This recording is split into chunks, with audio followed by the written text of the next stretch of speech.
Delivers, part 2 tayo ng rental business. But this time, 50K. Nung nakaraan po, nag-vlog tayo, 100K rental business. I discussed 8. So ngayon, magdi-discuss tayo ng 4. So ang kaibahan nito ay bibigyan natin to ng detalye. Paano nyo siya gagawin? Marketing, your business model, and may sample budgeting din tayo dito and sino yung magiging clients natin. Kaya pagkatapos mong panoorin to, for sure, kung meron kang 50K, pwede ka nang magsimula with the information na ibibigay natin.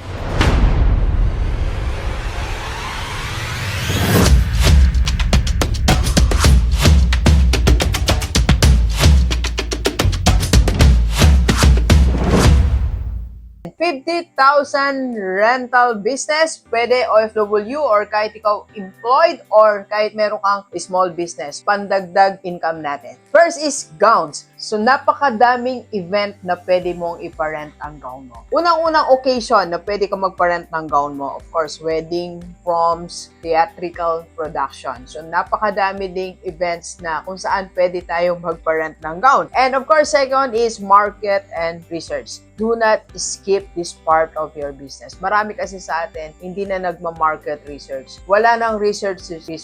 Start agad ang business, wala tayong market research. Kailangan po ito ay ginagawa natin. Unang-una, sa market research and business plan natin, sino ang target mo? Malinaw yan. So, alamin mo din kung para ba yan sa bride, para sa prom goer, or para sa mga theater companies. Dapat malinaw din sa isipan mo. Kahit gowns yan, kailangan alam mo din sino ba talaga yung market ko. And second po, tingnan mo din ang competitors mo. Ibig sabihin, sa local areas mo and online, magkano ang pricing nila and sino talaga yung clients nila para makalaro ka din. And of course, tingnan mo din ano yung mataas yung demand. Alin dito sa mga occasions na to or sa mga target market yung madalas o marami nagre-rent. Ang competitors mo, tingnan mo ang pricing, services, and demand. Yung services, yan ba ay dinideliver sa kanila o paano ba sinusukat ba sila one-on-one, online, virtual consultation, paano nila ginagawa. Dapat meron kang ganyang data. Next is business model. So,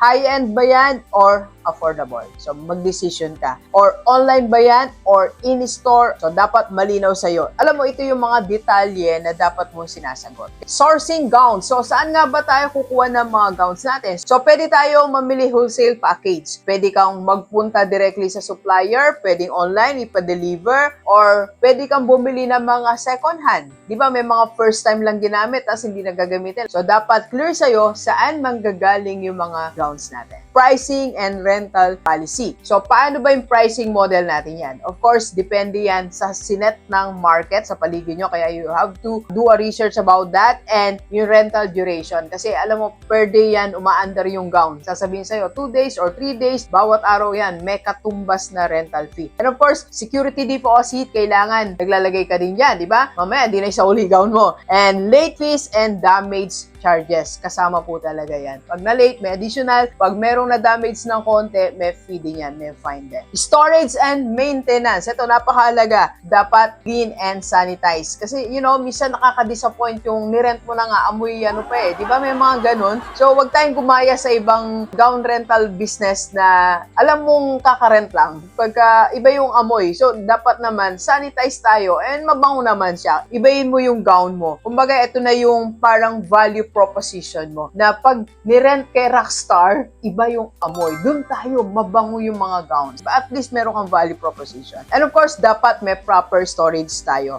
So, dapat yung temperature, dapat may individual na bags yan. Mas maayos yung ating storage para noon magtagal ang ating mga gowns. And of course, meron pa tayo dito marketing and customer acquisition natin. Online, of course, so dapat meron ka ditong taga-market. Mag-hire ka ng part-time. Mag-devote siya ng 1 or 2 hours a day or kahit 1 hour lang. And of course, makipag-collab tayo sa mga influencers. Do not underestimate yung kayang itulong ng local influencers sa business mo. And bridal and event partnership. Maraming events organizer, makipartner ka na. Kaya as a business owner, attend several gatherings as you can. natin. Sa loob ng isang linggo, dapat makatatlo kang punta sa mga events, gathering, and maximize it. Talagang make it an intentional na makipagkilala ka, makipag-partner ka. Sulitin natin bawat paglabas natin, paipagkilala natin o paipag-usap natin sa ibang entrepreneur. And last, customer experience and expansion. Make sure kakaiba ang may experience ng iyong clients dyan sa business mo. Sabi ko nga kanina, dapat una-una mabango. Second, huwag natin madaliin. Bigyan mo ng time. Kahit na online yan, virtual consultation. Kung one-on-one talagang tinan mo, fit kung anong gusto niya, i-customize mo yung pagre-repair or kung may alteration, basta unahin mo kung ano yung gusto ng kliyente mong fit sa katawan niya. And of course, delivery and pick up. Yan, isama mo na sa expenses kung gusto niyang i-deliver mo o pick up mo yung gown. And of course, pwede ka rin mag-offer ng additional services. Kung meron kang accessories, shoes, kasama na rin sa cross-selling or upselling natin. So that's the gown. 50,000, pwede ka nang mag-start. Sa experience ko, pamimili natin ng gown, makakabili ka na dyan ng at least 5. Start small. Kung may mga second hand ka mabili, baka more than 5 mabili natin.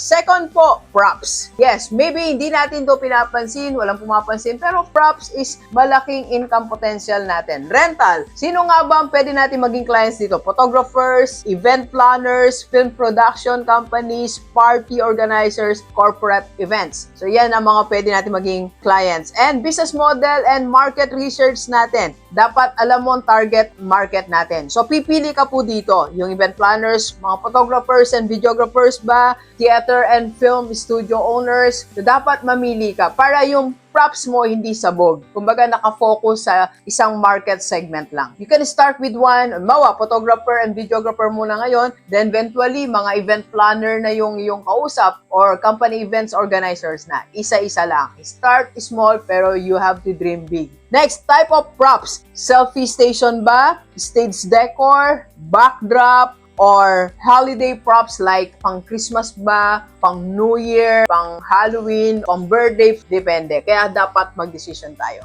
Branding strategy. Napakahalaga nito. Kailangan mag-decision ka. Pang high-end ba or budget-friendly lang. Dapat may decision ka rin dyan. And of course, marketing and customer acquisition natin, social media, and napakahalaga din na meron tayong collaboration. You should have collaboration with event planners, corporate event organizers, makipag-partner ka sa mga photographers, videographers, kaya napakahalaga na nagne-network tayo, na ipag-usap tayo sa iba't ibang business owners. At ito, meron tayong sample, breakdown ng 50,000 mo. For this specific area natin ng props rental business natin. Props mo is 70%. So, pwede kang mamili or, kung creative ka, magawa-gawa ka lang at least 70% or 35,000. Then, for your marketing is 10% also, that's 5,000. Then, dapat meron kang storage. Napakalaga na may storage ka. That's also 10% or 5,000. And miscellaneous mo, 10% or 5,000. So, nabuo mo na yung 50,000. That's how it works for props rental. And third is book rental. Ito po ay non-traditional. Ewan ko kung meron na yan sa iyong lugar. O kung may nagsisimula na bang ganyan. Pero nagkaroon lang ako ng idea kasi like ako, dami kong books dito and lahat ng to nagamit ko when I was starting as a content creator, as a speaker, as a business coach, lahat na to sobrang dami natulong sa akin. So kung paano ako natulungan, of course na-share ko na sa mga vlogs ko, pero yung gustong magbasa, open din ako for mag-book rental, magpa-book rental sila. Okay, so pwede po to sa book lover, mga content creators din, baka gusto nyo mag-rent or professionals, madaming pwede ka maging clients dito sa book rental. Now, business model mo, paano ba? Pwedeng may membership, pwedeng monthly, so pwedeng supply mo sila ng bagong book every month, or paper rental na lang, bawa, nag-set ka ng duration, 1 book, pwedeng 5 days sa'yo, 1 week sa'yo, pwede ka rin magkaroon ng income pa mga late fees, mga deposits. Now, ano ba yung mga books na pwede nating iparent? Iba-iba po yan, so pwedeng academic, so ito yung mga textbook, mga nag-aaral sa college or sa specific courses like nursing, accountancy, pwede ring reviewers sa mga magbo-board exam. So, madami po dyan na nagre-rent, lalo mga magtitik na ng exam. And, meron din tayong tinatawag na fiction and novels, mga maraming mahilig magbasa, self-help books, or business books, or specialty books like arts, design, cooking, yung mga special areas. So, yan ang mga pwede nating pagpilian po. Where to get books? Yan ang next question question, Doc, saan ako kukuha ng mga books? Pwede kasing wholesale. Pwede tayong magkaroon ng supplier. Or pwede kang makipag-partner sa mga individuals sa maraming books. For example, nagpaparent ka ngayon ng books. Pwede kang makipag-partner sa akin, marami akong books. Or may mga friends ka na sobrang madami na ng books. Or may mga schools na pwede kang kausapin. Or book exchange program. So maraming sources para makakuha tayo ng books. Actually, yung 50,000 mo, sobra pa yan. Baka hindi mo maubos when you start this. Makakakuha ka ng mga books through different programs. And last po, for rental, 50K. Ito kasi with my experience dito sa bahay namin, kasi last 2 days ago, 2 beses ako nagpunta sa store for my nanay kasi kailangan niya ng air cooler. So, pwede nating gawing air cooler rental business. Yes, pwede sa mga may init, summer, may mga business events or sa mga bahay na seasonal lang nila kailangan ang air cooler, pwede natin simulan. Now, what is the business model? Pwedeng daily, may rental, pwedeng weekly, pwedeng monthly. Di ba? Ang ganda. So, type of air coolers, pwedeng portable, pwedeng pambahay, small events, and offices. So, I guess mag-start tayo dito, suggestion ko, sa mga bahay. Diba, for example, summer, medyo dumadami ang mga nagbabakasyon na kamag-anak umuwi sa probinsya nila. For example, kailangan lang nila ay mga 5 days lang. So, kailangan nila ng 3. Or maybe sa office, bigla lang uminit. So, kailangan nila ng 3. So, mga special occasion, special events, or depende sa takbo ng panahon. Ilan ang pwede sa 50,000? Nakabili po kasi ako kahapon ng 8,000 per unit. So, that means pwede kang magkaroon ng 5. Start with 5 air cooler rental business. And, of course, marami pa tayong pwedeng ma-explore sa rental business. Ito muna, maybe mag-part 2 tayo. Ang mahalaga, nakuha natin ang concept. So, pwede kang mag-isip ng kakaiba. Yung parang weird, parang unique, masasabi mo, ala, pinaparent ba yun? Parang ngayon, pag narinig mo, air cooler, Doc, totoo ba? Books, Doc, totoo ba? Yes, let's try. Sabi ko nga, sa pagninegosyo, ang pinakamisan pumapatok is the craziest idea. Whatever crazy idea na maisip mo, you do it. Start it. Let's go, let's go. Kape po tayo, kape.